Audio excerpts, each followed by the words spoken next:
song.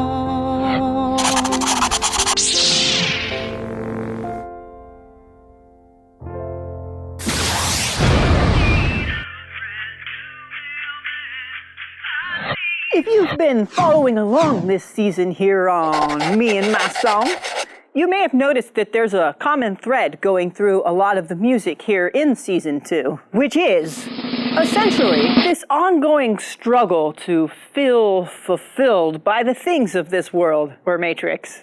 You're in the Matrix. And never quite having those things suffice as a means of fulfillment. But I don't think any of the songs this season really capture the essence of that notion so well as this month's song, Brand New Elvis.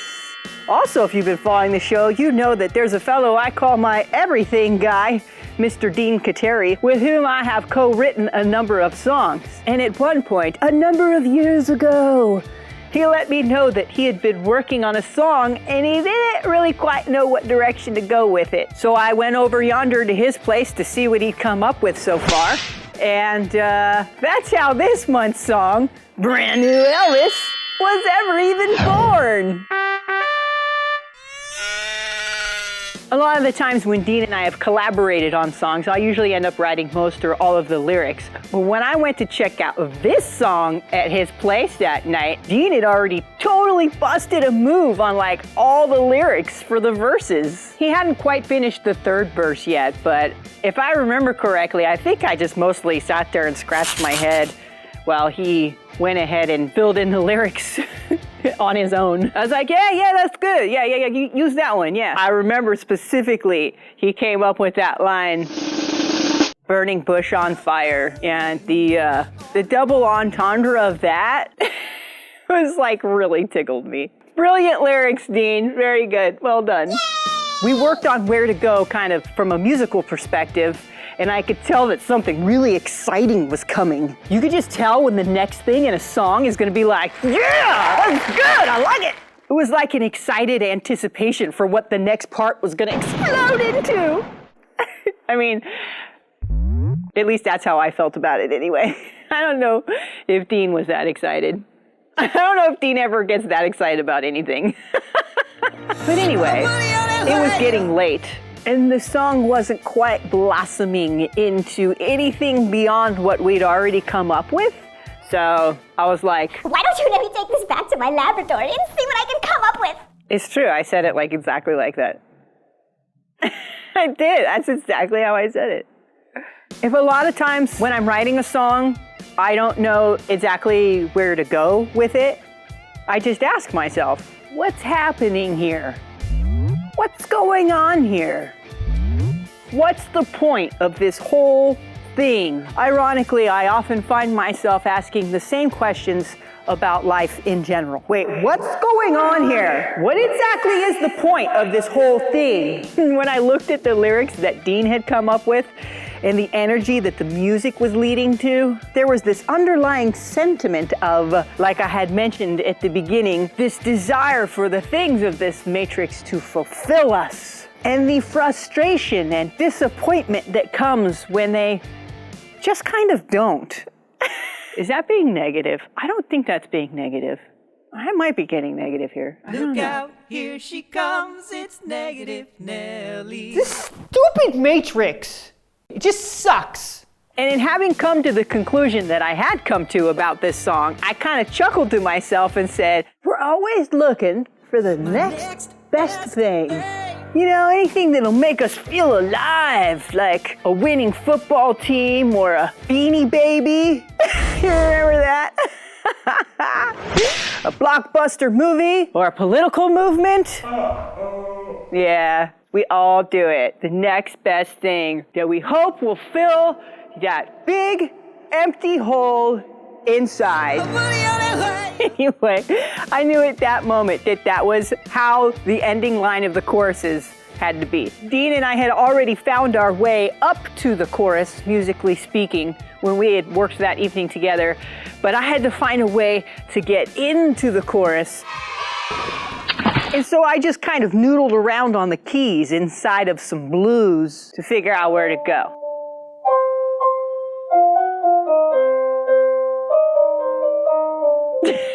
That's not what I meant at all.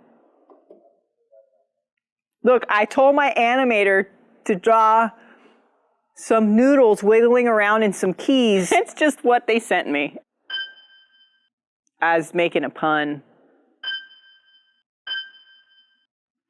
But anyway, it's like anything, you know, you sit there long enough and noodle around long enough, and eventually something will come. And eventually it did.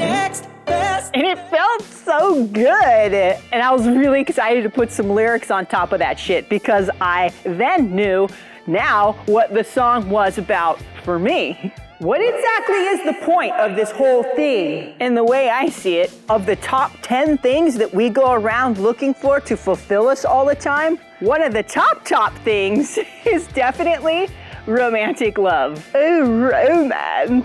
I don't know, I might just be projecting here. That was certainly an issue for me. I think it is for a lot of people. Part of the Matrix programming. I'm not that jaded. You could totally send me flowers. That's cool. I would like that. Make them smell pretty. But anyway, it was a fun opportunity to put in blunt language what we do to other people when we get all goggly goo-goo over them. Hey, goggly goo-goo. Oh, you goggly goo-goo, goggly whoa, goggle goo-goo. Oh, goggle goo-goo, goggle goo. Are you goggly goo-goo? Goggle goo-goo. Whether they happen to be Elvis or the girl next door. You know, until they get old and then you're ready for the next best thing. Then it's see ya, wouldn't wanna be ya. Is that negative? I think I'm just being frank here. But I might be negative Nelly. Who is Frank anyway? I don't know. I know who Negative Nelly is, though. Look out, here she comes, it's Negative Nelly. You're only gonna want me until you find some other girl. Or non-binary person. But anyway, the bridge to this song actually has some kind of sophisticated musical stuff going on inside of it, but the lyrics are like straightforward. And I'm not gonna lie, I totally stole them. Oh, the shame. I straight up stole that shit from Veruca Salt in Charlie and the Chocolate Factory. I don't care how I want it now. Remember that part? She drops down the bad egg chute. She was a bad egg. That girl was a bad egg. I hate that girl. But anyway, I just thought that was kind of perfect for this song because I've noticed in humans, including myself, that while we're running around trying to fill this big empty hole inside, that we actually act pretty bratty. Do mean things to each other. Literally stomp on each other to get first into the Black Friday sale at the store. I shouldn't be laughing, that's freaking awful. But oh my God, that actually happens in the Matrix. And so of course, whatever it is that we're looking for to fill that big empty hole inside, well, we want it now. And of course we want it now. Otherwise, we'd have to face the very uncomfortable feeling that we're having right now. The very uncomfortable feeling of feeling very uncomfortable because we haven't filled the big empty hole inside. You know, big empty holes feel uncomfortable. It's very uncomfortable. Just ask anybody. Excuse me, does not filling the big empty hole inside tend to make you feel uncomfortable? Yes, it does. It does. So really, searching for the next best thing should just be a song that says, What do I feel so empty about inside? And how can I fix it so that I don't have to run around looking for the next social craze to fill that empty hole inside that I'm trying to avoid by filling up with things that mean nothing. That wasn't really very catchy though. We wrote it better than that. But Apple, even though I don't use your devices to fill my big empty hole inside, you could still pay Dean and me to use this song in one of your commercials. So just give me a call. Just call me. Call me on my iPhone. As long as in the contract, we don't have to agree to sew our mouths to the butthole of any other iPhone users. Okay, I'm not signing that. Ew. What? That's in the fine print of their user agreement. I know, because I saw it on South Park. But anyway, since Dean wrote this song with me, I didn't think it would be fair to only give you my take on it all. So I asked my co-writer Dean if he had anything he'd like to say about his experience in writing this song, and what do you know? He totally did. So tell us all about it, Dean. So a brand new Elvis. We all need a brand new Elvis. Whatever Elvis means to you. It could be,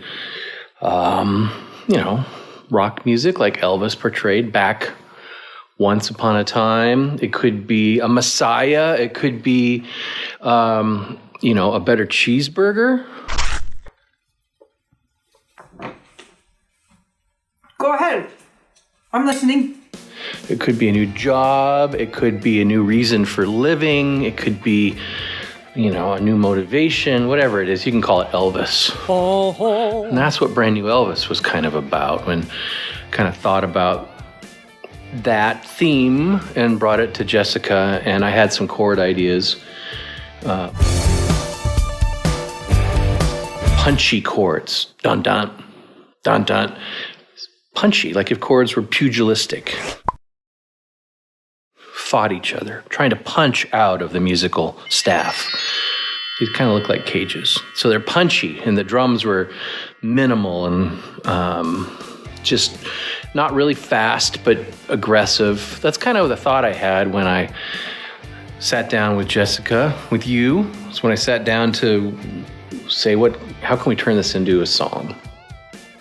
And I think I pretty much had a good deal of the lyrics together and the melody. I need a brand new Elvis. And the call and response, I can't remember who came up with that, with the background singers saying I need a, and then Jessica responding with a brand new Elvis, a brand new Lennon. So I don't remember that either, honestly. I think that was all you. Either way, that's what songwriting is about. You put these ideas together and compromise and piece it into a song. And the chorus, though, I think the thought was, okay, so this is what you want. It's consumerism, maybe it's not, it's spiritual, whatever it is you need, you want. Then the chorus turns it around, and from your point of view, you're saying, you could be these things to me. You could be the next best thing.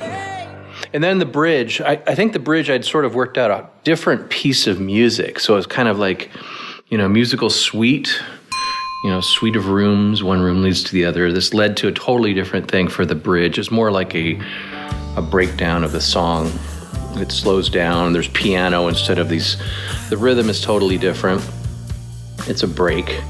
And, I want it all, I want it now, something along those lines. And so I think Jessica, you put that together, but the idea that it would be this kind of quieter thing building up into this now, and then turn it into the chorus after that. So that was kind of the thoughts that we had when we were songwriting it. Did it on acoustic guitar, just these kind of staccato chords, and the melody was already there.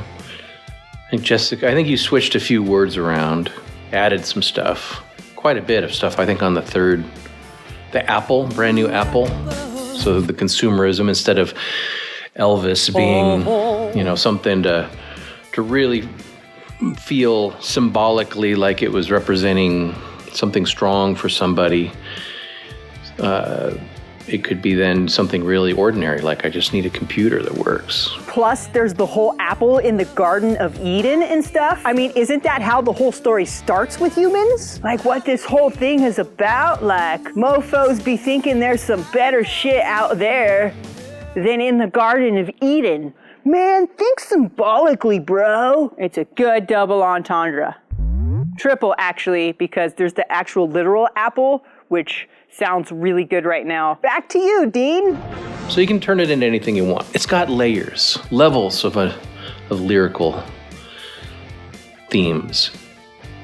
We recorded it. Originally, we did a demo of it in the studio in Oakland, and then we brought it up here to Washington and recorded it in this room on that drum set, I think. Yeah. Pink Floyd was not involved. And that was it. We just built it up into this song that you are about to hear next. Not today. Wait for it. Or not, perhaps. That's it. That's all I've got. I don't know. Maybe I didn't even write this song. That is one story that may or may not be true. It could be something totally different. I'm pretty sure I did co-write the song with Jessica, but I could have made it up. Might not be true. So there you go. But anyway, I was thinking you could be my social craze. Something I could worship, something I could praise. Said you could be the latest trend to make my life alive again. I need somebody to bring my next best thing.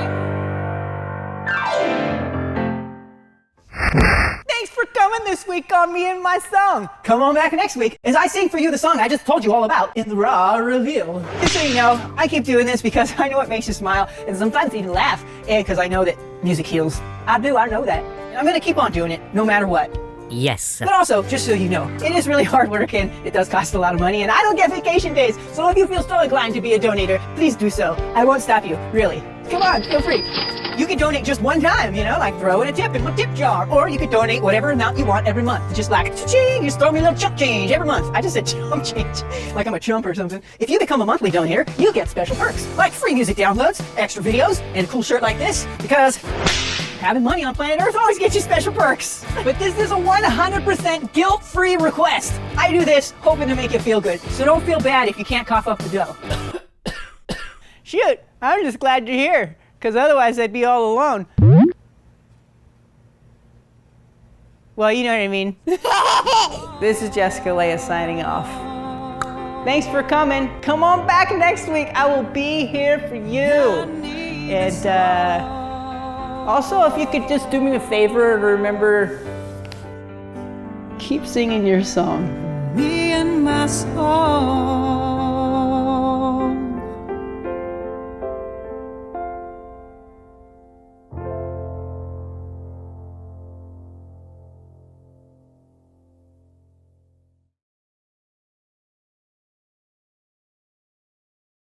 I want it now.